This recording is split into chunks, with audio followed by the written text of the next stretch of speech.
Welcome to the SMITE God reveal for Skadi, the goddess of winter. Celebrating in the halls of Asgard, the gods drank and feasted while the body of Jotun lay cold nearby. Odin and his ilk boasted of their achievements, laughing and cheering to celebrate. At that moment, the doors swung wide, breathing icy wind across the hall. There she stood, pale as snow, clad in furs, eyes blue as glacier ice ablaze with vengeful fire, spear in hand. Skadi, the Jotun's daughter, had come. The gods sought to dissuade her from violence. As a symbol of honor, Odin cast the eyes of her father into the heavens to twinkle as stars for eternity. Unsatisfied, she demanded, a life for a life. However, it was Loki who persuaded her. Through his wit and charm, her frozen features melted away. Odin declared Skadi would marry a god and in turn become a goddess. Skadi agreed. Blindfolded, she was to choose her husband. Njord was a god of summer and Skadi a goddess of winter. After a few years, they amicably parted ways. Skadi returned to the snow-capped mountains of her youth, but without her father or husband, she soon grew lonely. Word spread of a war between the pantheons, Odin and Loki, Njord and Ullr. These gods were her family now, and Skadi would not lose the only family she had left. Skadi's passive is her companion, Kaldr, the Winter Wolf. Kaldr fights by Skadi's side and has two forms, Beast and Elemental. While in beast form, he can attack enemies and be attacked. While elemental, he can't attack, is immune to damage, and regenerates health over time. His forms can be controlled with Skadi's second ability, Rune of the Hunt. Keep in mind, Kaldr will be forced into elemental form if he loses all his hit points. Skadi's first ability is Piercing Cold. Skadi throws an icy spear forward, dealing damage to enemies and slowing them for 3 seconds. Kaldr's basic attacks deal double damage to targets afflicted by piercing cold. Skadi's second ability is Rune of the Hunt. Skadi marks an enemy for Kaldr to hunt. While toggled on, Kaldr assumes beast form, chasing and attacking the marked enemy. If the marked enemy dies, Kaldr attacks other enemies nearby. When toggled off, Kaldr stops attacking and returns to Skadi, reverting to his elemental form on the way. Additionally, Kaldr gains new skills as this ability ranks up, including a dash, a heal, and providing Skadi with increased movement speed. This ability can be used at rank 0.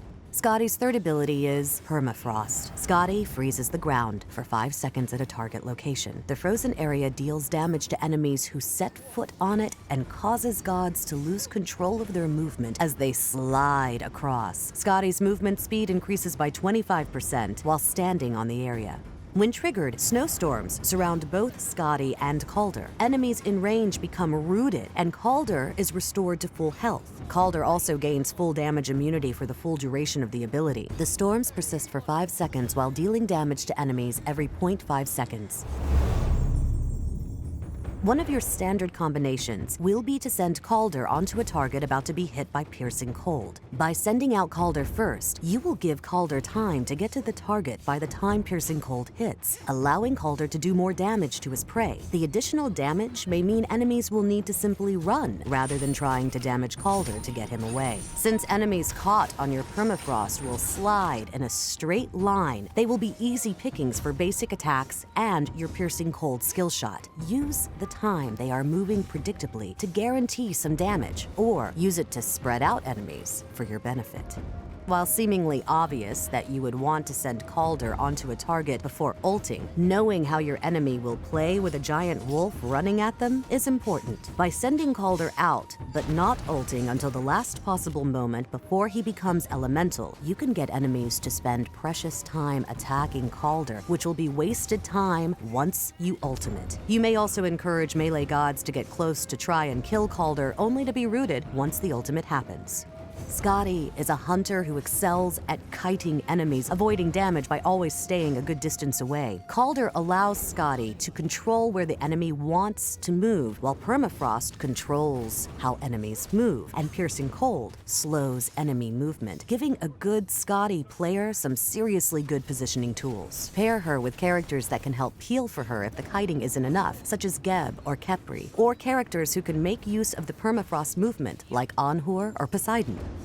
Skadi sneaks up on Artemis and releases Calder to slow her down. Skadi finishes Artemis using her first ability. Calder is redirected to Guan Yu immediately once Artemis goes down. Skadi ults to give damage immunity to Calder, concurrently dealing damage to Kukulkan and Guan Yu. Skadi finishes the team with basic attacks, earns a quadra kill, and wins the game for her team. Skadi will want to start with Piercing Cold. This ability is Skadi's bread and butter clearing tool. Next, she will want Permafrost. This is her strongest tool for controlling the lane as well as further helping her clear. After another point in Piercing Cold, look to upgrade Rune of the Hunt just in time to give Calder a dash before getting your first point in Winter's Grasp. The dash will help Calder root and deal more damage to enemies when it comes time to ultimate. From there, you will want to prioritize Winter's Grasp, then Piercing Cold, followed by Rune of the Hunt, and finally, Permafrost. Skadi is a hunter who is better at having extended engagements. Lacking a steroid ability, she will perform better focusing on an attack speed build versus rushing critical strike. Start off with Charged Morningstar and some potions to go into the laning phase. Upgrade Charged Morningstar to Transcendence as soon as possible. Next, build Warrior Tabby and Ikival. These first 3 items will give you good power, attack speed, and penetration, allowing you to box proficiently against most characters. Next, rush Kin's Seiss and Asi. This continues ramping up attack speed and penetration, but also provides you more damage through Kin's Seiss and some life steal, which is beneficial in longer fights. Close out the build with Titan's Bane to break through high armor targets who may give you some trouble. Thanks for watching the Smite God reveal for Skadi.